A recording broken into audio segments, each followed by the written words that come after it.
साथियों, आज हम वार्ड 24 आज़ाद मार्केट में हैं और यहाँ मुनी इलेक्ट्रिकल करके हैं। इनसे हम लोग समस्या वार्ड से संबंधित समस्या जानने का प्रयास कर रहे हैं। सर, आपका नाम? रंजन मुनि।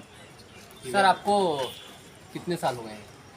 अब मुझे तो मेरा जन्म स्थान भिलाई है जाने का, और यहाँ पे हमारी दुकान खुले हुए मतलब 99 से है, मतलब 30 साल को हो ही गया हम यहाँ है। बाकी इससे पहले हम सेक्टर में रहते थे। सर, मैं ये जानने का प्रयास कर रहा हूँ, अभी इतने साल करीब 5 साल पहले जो भी अपने पार्षद रहे हैं, है ना? जी जी जी। क्या उनका कुछ काम आपको दिख रहा है, आपको कुछ लग रहा है कि काम किया है, या आपकी जो समस्या है उसके बारे में कुछ बताएं?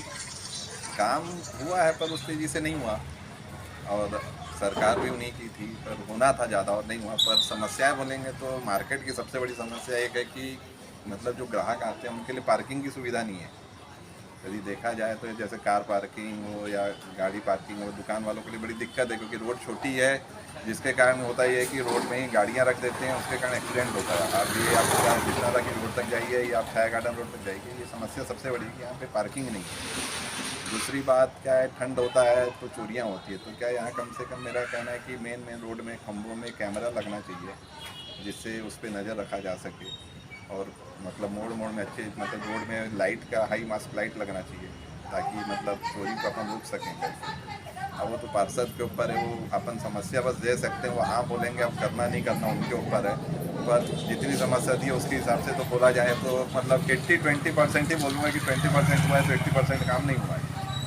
अब फिर इस बार अभी रिसाली निगम अलग हुआ है, अब देखते हैं इस बार क्या होता है। साली निगम अलग होने से क्या लगता है आपको, फर्क कुछ पड़ेगा? सर अब ऐसा है कि जब एमपी में छत्तीसगढ़ पहले एक था, तब भी यही लगा था अलग होगा तो कुछ फर्क पड़ेगा। अब छत्तीसगढ़ से फिर दुर्ग अलग हुआ, दुर्ग सब रिसाली अलग हो रहा है। अब ऐसे करते करते तो 42 साल हो गया है, देखते हैं क्या होता है। उम्मीद पे दुनिया टिकी है, हम भी उम्मीद कर रहे हैं। पर यह है कि हम यही चाहते हैं कि यहाँ पार्किंग मार्केट के हिसाब से बने, ताकि गाड़ी वाड़ी रखने की सुविधा हो लोगों को, ताकि व्यापार बढ़ेगा उससे। और दूसरे की लाइट और कैमरा तो लगना चाहिए, और ये चीज़ बहुत ज़रूरी है, क्योंकि इस ठंड का समय में क्या होता है, यहाँ बहुत चोरियाँ होती हैं, तो उस चीज़ की सुरक्षा सबको मिलेगी।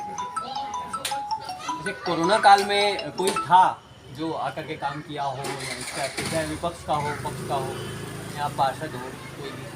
तो उनका तो नहीं पता, पर हमारे मार्केट से ये हुआ था कि हमने मतलब यहाँ से मतलब 800 पैकिंग करते थे। सामने हमारी इस दुकान से 800 पैकिंग होता था, और यहाँ से हम अंजूरा ढाबा के पास जाते थे, और वहाँ से बस से या जो भी होता था सैनिटाइज़र उनके ऊपर छिड़काव करके गाड़ी के ऊपर डाल के उनको हम खाना पैकेट देते थे। उसमें मतलब पुलाव बनाया गया था, वेज पुलाव, और वो और पानी पाव सब कुछ देते थे। मतलब पूछते थे उनकी गाड़ी में कितने मेंबर हैं, उतना उस बोरे में डाल के उनके गाड़ी के सामने रख देते थे, फिर वो लेके जाते थे।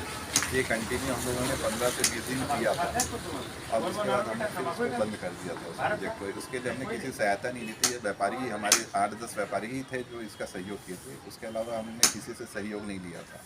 और बाकी लोगों ने क्या किया उतना नहीं पता, पर हमने ये किया था, 20 दिन तक खाना खिलाया था।